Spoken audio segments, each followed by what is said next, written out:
जंगल के पास इंसानों की बस्ती थी। इंसानों की बस्ती के पास से बिजली की तारें गुजरती थीं। जैसे ही सुबह होती, जंगल के सभी पक्षी बहुत जल्दी में होते, क्योंकि उन्हें भोजन लेने इंसानों की बस्ती की तरफ जाना होता था। तोते भैया जल्दी करो, हमें जल्दी से जाकर उन तारों पर बैठना होगा। अगर वो दुष्ट कौवे पहुँच गए तो वो हमें तारों पर बैठने नहीं देंगे। कल मैं खम्बे के पास वाली तारों पर बैठा हुआ था, उस काली कौवी ने आकर मुझसे लड़ाई शुरू कर दी। बातें करने के बाद चिड़िया और तोता इंसानों की बस्ती की तरफ चल देते हैं।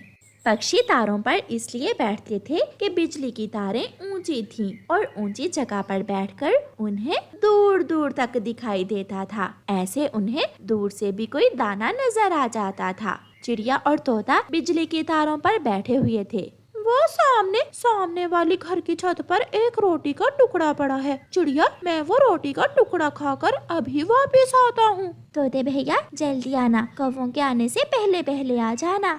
कालू, उठो उठो, जल्दी करो, तुम अभी तक सोए हुए हो और पक्षी बिजली की तारों पर पहुँच भी गए होंगे। बैठे होंगे तो क्या हुआ, मैं सबको भगा दूंगा। मैं किसी को भी बिजली की तारों पर नहीं बैठने दूंगा।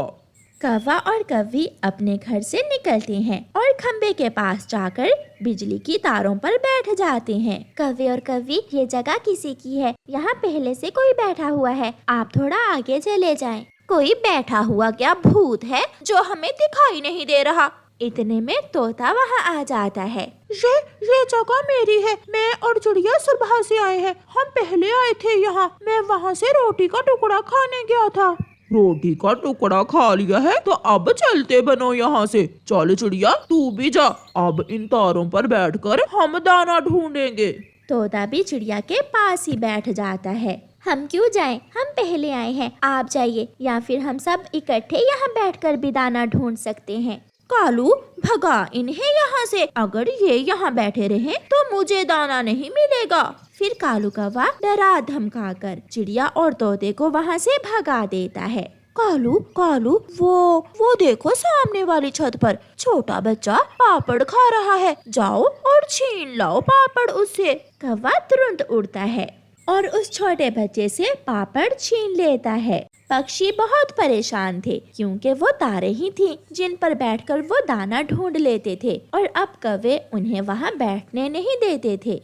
दूसरे दिन जब चिड़िया, कबूतर और तोता सुबह सवेरे तारों पर बैठने आते हैं, तो कौवा और कौवी पहले से ही वहाँ बैठे हुए थे। उठो, जाओ यहाँ से, अगर ना गए तो मेरे कालू जी से बहुत मार पड़ने वाली है तुम सबको। चिड़िया, अब यहाँ बैठकर समय जाया करने से अच्छा है कि हम कोई और ठिकाना ढूंढ लें। हाँ चिड़िया, ये कौवे अब हमें यहाँ बैठकर भोजन की खोज नहीं करने देंगे। हम बात करते हैं, तोते और कबूतर हम किसान की पत्नी से बात करते हैं।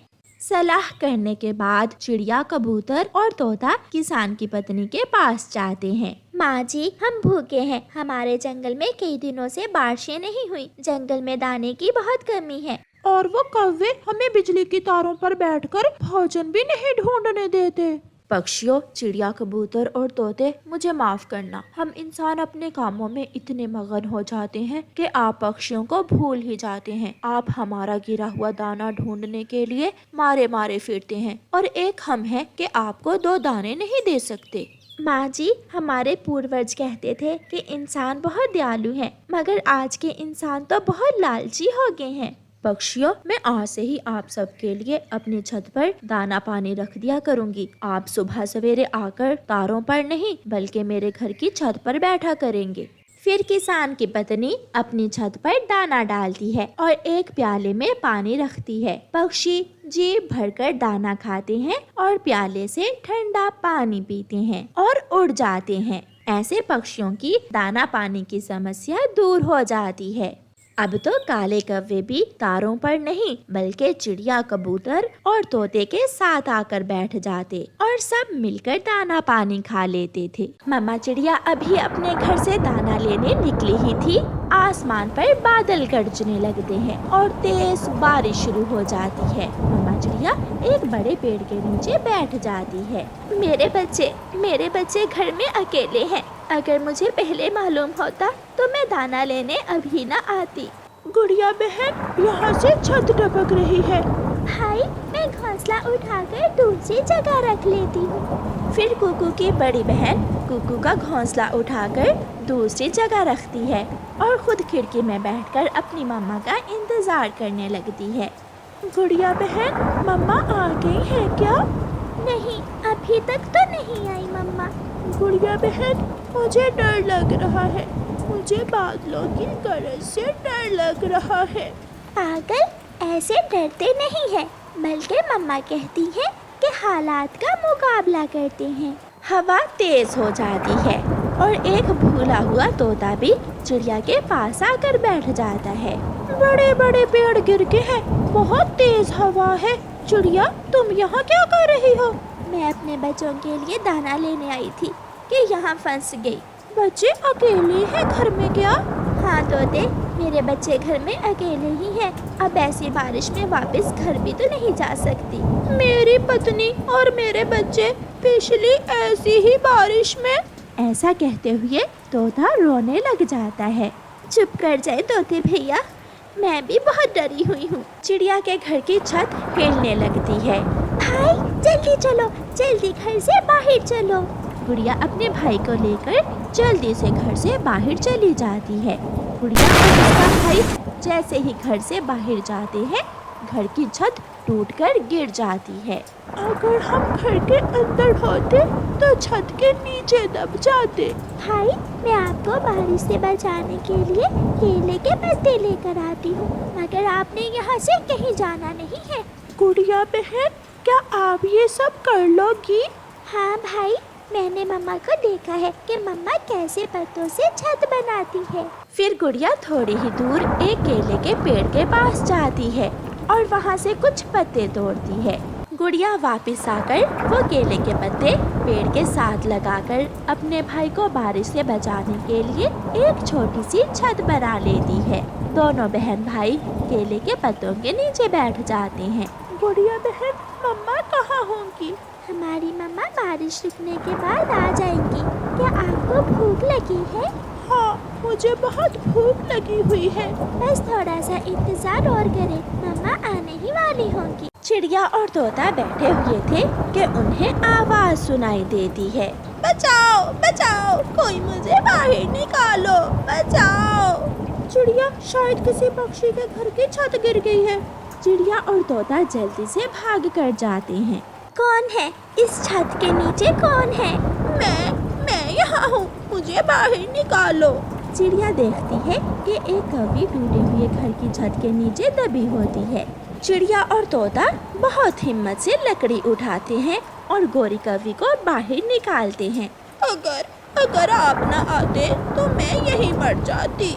फिर चिड़िया का ध्यान अपने बच्चों की तरफ जाता है। मुझे जाना होगा, मुझे अपने बच्चों के पास जाना होगा। ऐसी बारिश में उड़ना बहुत मुश्किल है और अब तो हवा भी तेज हो गई है।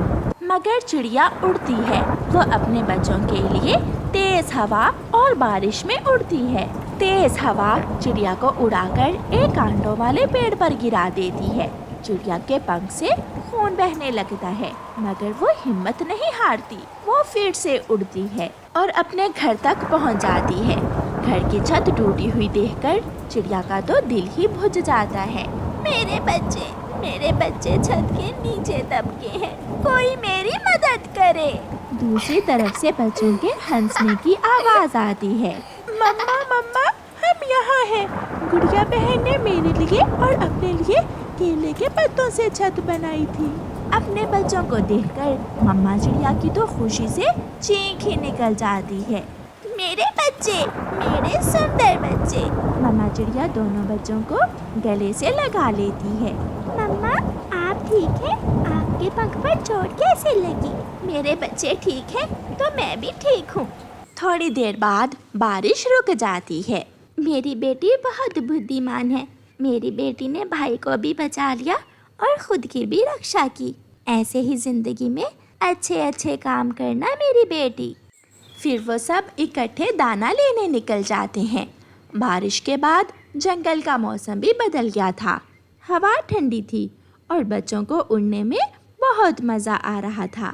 फिर वो सब एक अंगूरों की बेल पर जाकर मीठे मीठे अंगूर खाते हैं और एक दूसरे से खूब बातें करते हैं।